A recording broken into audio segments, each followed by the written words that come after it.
See, in the introduction itself, I was focusing on the economy of advanced companies. Advanced economies in the world, like the UK, US, and all others, the great ones, European countries and the US. IT industry is getting most of their projects from Europe or the US. That is what normally happens. Internal, I don't think, except TCS, any other company is doing any Indian projects. Very in very limited numbers. So government projects are very less. So how do you foresee it is going to affect in the near future, that is 2021 and 22-23, the economy of India as well as the kind of a profitability. Now, even Priti was focusing on the 20% reduction in the profitability of IT companies. Now, how it is going to add more to us? Your just wanted to know what would be the stance of IT company, where it is heading towards in terms of, and how it is related. Anyone can. How I see it is the projects continue to come. Today, what's happening is there is run the business and there is grow the business or change the business. Some people use it as grow the business, some people use it as change the business. But the first part is all about run the business. Today, change the business is all about the new age technologies. How can we bring in some digital intervention, a lot of things, whatever that we are talking about, the niche of the world. Now, all these things are being put on hold one side. On the other side, let's take, for example, banks. Now, banks are facing difficulties in running their banks. They're not able to run their business. So that is where the complete focus is on right now. This eventually will come back to normal. This is just the turbulence. Currently, they're facing some issues, but it's not that this is what it's going to be. We've already seen multiple phases of this, and it is just that it's a sort of turbulence. It's a sort of where people are being asked to get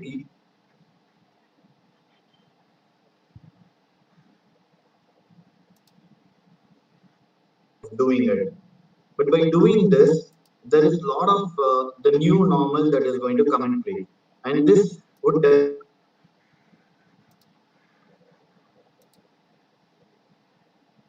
definitely help the companies bounce back. Companies who have asked employees to go back, or companies who have mentioned that we have to do a pay cut, we have to do all the measures that they have taken is only to safeguard the organization. And there is a very clear evidence that we are going to bounce back. There is no company who have mentioned that I don't think this will, even say, for example, the worst hit is tourism. Even they have not shut tourism because they know that we will bounce back. Just that there will be a lot of measures that will be put in place, and these measures will eventually, over a period of time, will become a new normal, and they will be able to come back.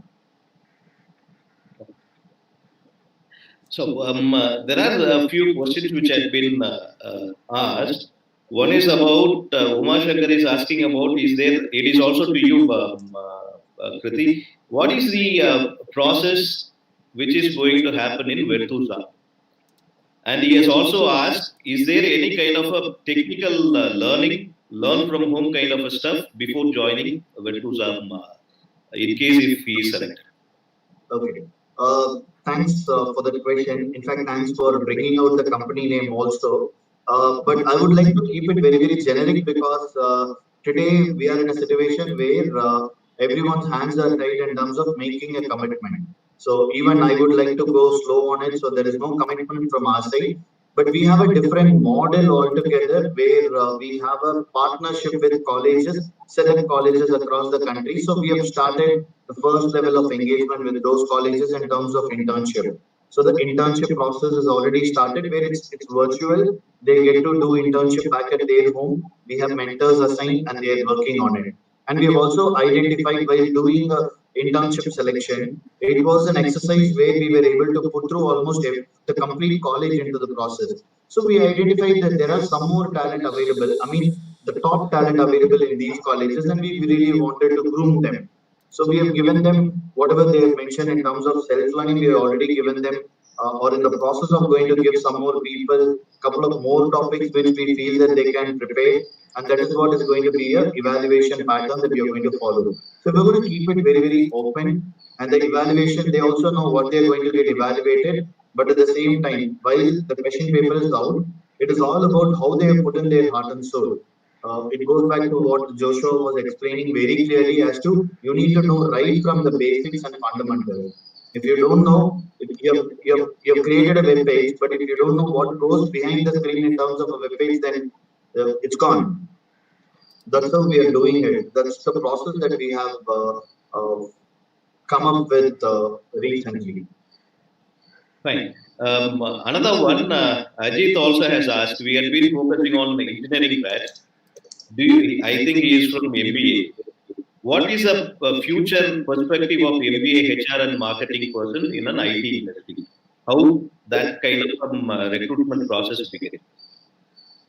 Anyone can.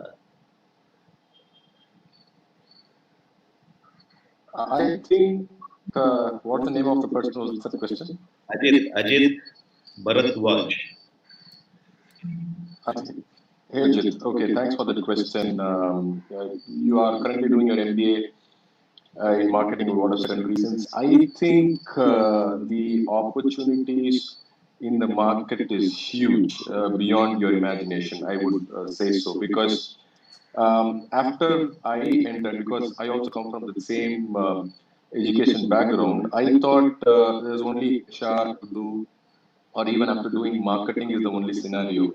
But when we entered the IT market, we see the humongous opportunities available in terms of you start from a business.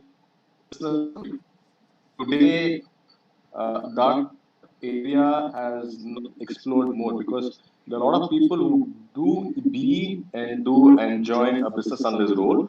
And the value addition is more when somebody does a BA and an MBA and do a business analyst role. I'm just giving an example. A business role is nothing but getting the requirements and analyzing and then giving solutions to your client. So my point is, don't stick on to a certain job that I will only do a marketing or a HR or a sale. There are a lot of other jobs which is there in the IT market. You can even do kind of a PMO jobs. You can also do something on operations. So there are plenty of opportunities available in the IT market, Ajit. So be focused, first thing. Second thing is, as I already told you, be very clear on what you have to do and what is your career focus going to be. Don't just go around and see these are the jobs available. What do I do? Just think what I am focused, what I should do, and then throw your resumes. I think you will definitely get a better job out of what you have studied. Good. Thank you, Joshua. See, there is another question. Maybe in what ways we need to focus on hiring for 2021 batch? Patel has asked for it. Patel Kalyan Reddy. I think he is. We have not focused. We were talking about the fundamentals of engineering, which is important, and coding. So, can any one of you throw some lights on what they need to do? What kind of a certificate? See, it is not the certification. Learning to code is not just the certification. So, what they need to do, how they need to prepare to get into an IT sector, which are the domains they need to work on. Anu?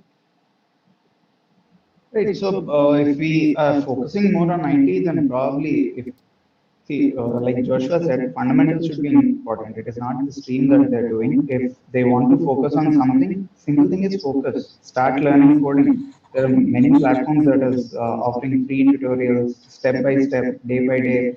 There are 30-day challenges. There are 45-day challenges where each topic is unlocked a single day, and there is assessment at the end of the day, and you can learn coding within 30 days or 45 days. And at the end of the that 45 days or 30 days, there is a holistic assessment in which they get a certificate. Although not stressing much on certificate, it is about how much you learn. Don't focus on getting that any certificate after that 30 or 45 days. It is like each day, whatever you're learning, are you able to implement it? practice more of what you learn. Do your proof of concepts. Take a little concept, go develop on that. And to focus more, not just coding, look at AR, VR, like augmented reality, virtual reality. That is the future. Maybe tomorrow we will have a few concepts where you are virtual, but still I can see you in front of me, like how you see in few movies. That might be a reality very soon, because there are few companies, a few startups that are working on such kind of technologies where they are making it easy for virtual working or virtual hiring. So focus on trending technologies. Use websites that are giving the courses on free and learn them. Very good. Nice answer. Any Kriti, you want to add to it about the technology students should focus? Technologies from an IT industry, what I feel is a student should be in a position to have two different tracks. Track one is from the employability standpoint, and track two is from the aspiration standpoint. This is purely my own version. There might be some changes, but what I have experienced is what I'm telling. So employability standpoint is all about the new age technologies cannot be on the employability standpoint. Say, for example, if a group of students are studying blockchain or quantum computing, the chances of they getting a job on these are going to be very, very less. It's going to be difficult, but these can only be on their aspiration side. Employability side is all about what companies have always been hiring or continue to hire right now, and this is what is going to be in the future as well. If you ask me what are those, one for sure definite skill set is something called full stack developer. As a full stack developer, a person can be easily deployed in any projects. Why I'm saying any project is because today most of the companies are looking for full stack developer because they can't afford to have three or four people working on a project on middleware, back end, front end. So they need one person. So this full stack developer will replace those. And there are companies who look for a specific component like an Angular or a React or a microservices. So if a full stack developer is there, he can be either put in a position where there is a need for a full stack or there is a need for a microservices, there is a need for an Angular. So these are the skill set that we feel if a person can groom, and considering the fact that there is going to be a heavy competition, full stack developer will give them the edge over others. Very good. That is very, very important. Yeah, there is another question. Wait a minute. Yeah, Jagadish has asked about what should be there in a CV or resume. See, Joshua also focused. I have also seen. I have also, when I evaluated when I go through the resume of certain people, just only sometimes even I have seen the father's name say. I used to ask, "Are you twins?" No, sir. At least change the father's name. Yeah, it looks very odd. So Jagadish has asked about what should be there in a CV from the HR recruiter's perspective. What do you say?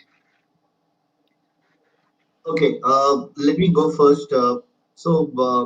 From my own experience, I have come across the incident. What you told me, I've come across so many incidents where they have, in a hurry, the cut copy paste, they have not edited properly because of which their father's name, date of birth, even the gender.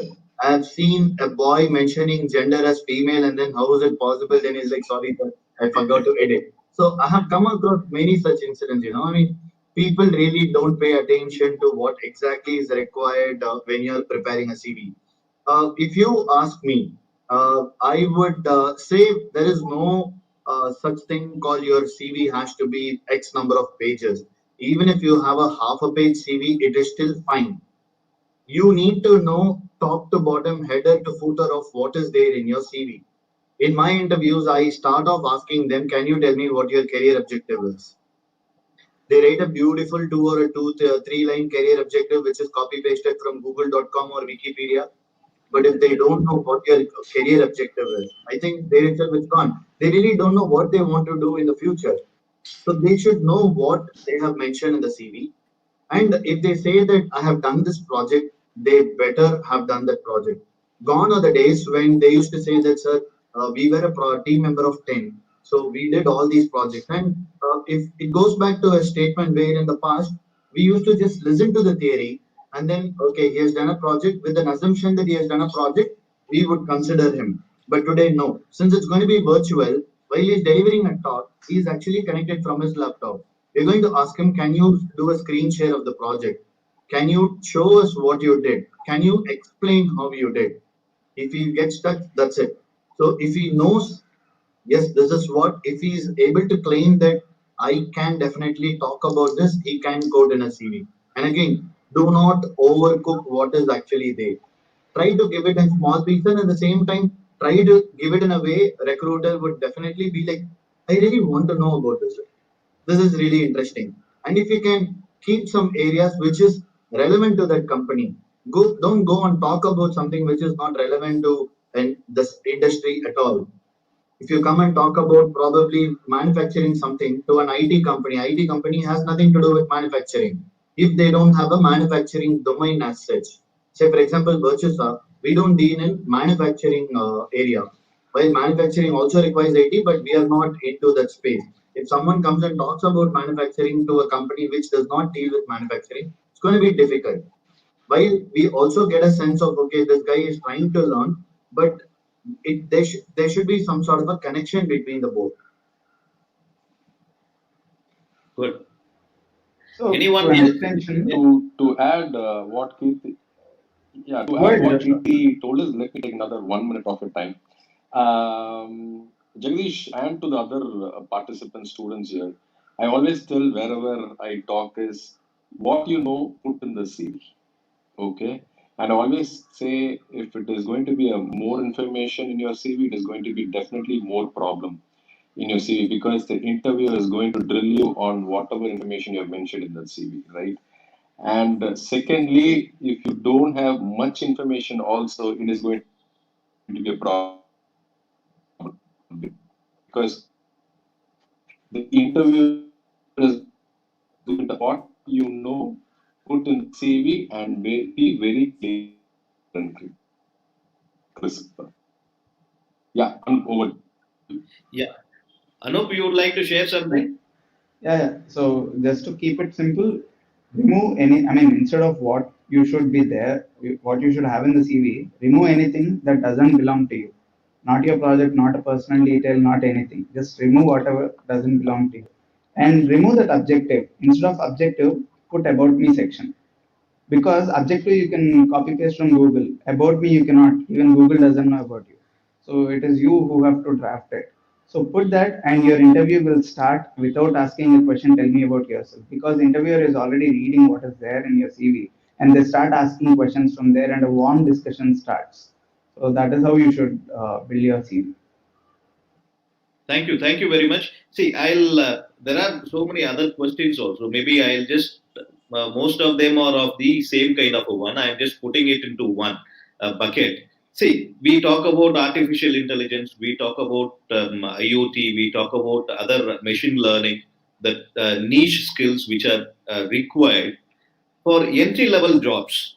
What is a kind of an expectation if you are going and recruiting a fresher from a college? All these skills, do they seriously require to be developed, or do they need to know simple C++ data structure algorithms? What is more important? Over to you. I I think, as you rightly said, your second point is the most point, sir, because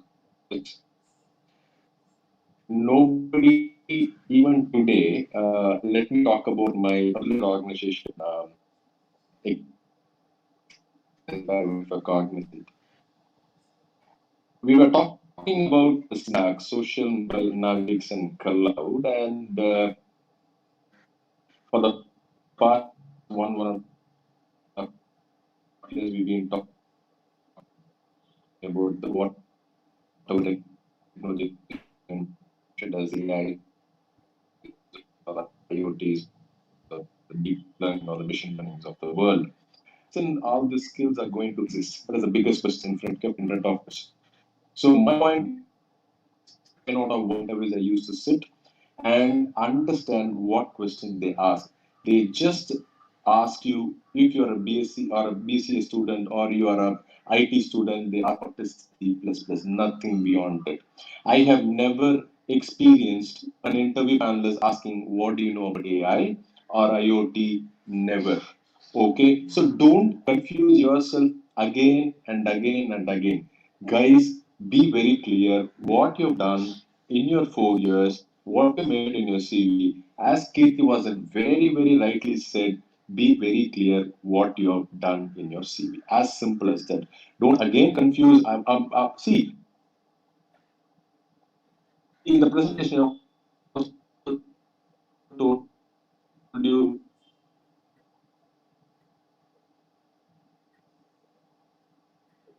I think there is a kind not of knowing 10 certifications you have done and knowing one certification fully is more important. Akrit, I'm clear now. yeah. Still, there is a kind of a glitch on network. Okay, I think. I would request Kirti to take it forward. Priti, unmute. I'm sorry. So what I could infer from Joshua, I believe there was some system glitch, but still, I very well accept with his points that we have never come across any company. If someone says that I want to do IoT, AML, or whatever it is, they don't ask questions around that. They might probably ask them a little bit of. If they say AML, they will ask something to do with the basics of it, but more from they check on their problem solving ability, algorithms. These are the ones because these are the ones that they have studied over the last 4 years of their engineering, and they wouldn't have, even if the college claims that they are specialized in AAML. But still, we don't. If we start questioning them on AAML, I'm sure they would not be in a position to answer that much. While there would be some amount of, there are some colleges who are doing some relatively new age courses and new age projects, but still, on in considering the mass that we have, it's all going to be the basics, whatever. If they can't talk about what is that they have studied in their engineering, then how is that they're going to implement the additional skill set that they have learned? So the expectation is that they better be strong in their core fundamentals, problem solving, these areas. These are the areas that are going to be very, very important for them. Thank you very much. Maybe this is what see from the perspective of colleges. I just wanted to ask a last question, and maybe we will call it a day by that. See, we see so many colleges preparing students for Accenture, preparing students for Cognizant, preparing students for Infi, preparing students for TCS Core Beta, and there are so many companies also, training companies, which are helping the students to prepare only for that. So, what is your view on it? As a recruiter, three of you, what is your view whether the colleges are to focus on this or what they are supposed to focus? It's an interesting question. To answer from my point of view, my suggestion is instead of focusing on how to crack A company's process or B company's process, if you can probably do a little bit of zoom in, you will understand that every other company is actually looking for the core fundamentals. Again, we are going back on the same thing because we feel that it's really, really important. And if they can, and what we understand is even in their fundamentals, what's happening is we have come across it's everything is there in their engineering course itself. They're a computer science student, they have everything inbuilt in their course. But in the first 3 years, if the question is how many lab hours do you have and how many theory hours you have, the lab hours are very, very limited. They don't have lab hours at all. So it is all about theory, theory, theory. They only keep listening, listening. They have never tried their hands. So they better have to go get their hands dirty on it. Otherwise, they will never be able to perfect it. So focus should be on what they have learned as theory. How can they convert into a practice? That is important. And I have been telling all the placement officers and heads that don't be afraid of spending right now. Spending in terms of investing in a tool. Because your faculties today, No matter you have the world-class faculties, they cannot be replaced. But again, we're all talking about the course curriculum that they are expected to deliver. They have a set agenda already. On top of it, if they have to deliver some practical session, they might not be able to do 100% justice. And at the same time, you're bound to get your students a placement. If that has to happen, please invest in a tool. If it requires that you will have to invest in probably getting an assessment partner panel who can train your students, it is worth an investment, because at the end of the day, your placement is what is going to talk for your admission, and it is not about how many gold medals that you have got that is going to get you an admission today. And situation is entirely changed. True. Thank you very much. Anup, you have any closing comments? Nothing. So just want to touch base on the resume thing we spoke about. I'll share a funny situation. There is a student who got his resume and he mentioned the project. In that, his role was Java developer. I asked him, "Sorry, sir, I changed it. I was a tester. So what did you use for testing, sir? I tested Java." That's it. I mean, he did not have any other. Okay, what tools did you use? So mention your projects very clearly than your certifications or anything which you will be able to talk about. So that's it. I missed saying that. And overall, yeah, it was very informative. I think most of the questions were answered. Thank you very much. Thank you. It has been nearly 1 hour 15 minutes going to be. Thanks a lot, Mr. Joshua, Mr. Krithi, and Mr. Anup for joining me for this session. Thank you very much. We'll be requiring your support again and again. Thanks a lot. Pleasure Thank is you ours. for joining us today. Thank you very much.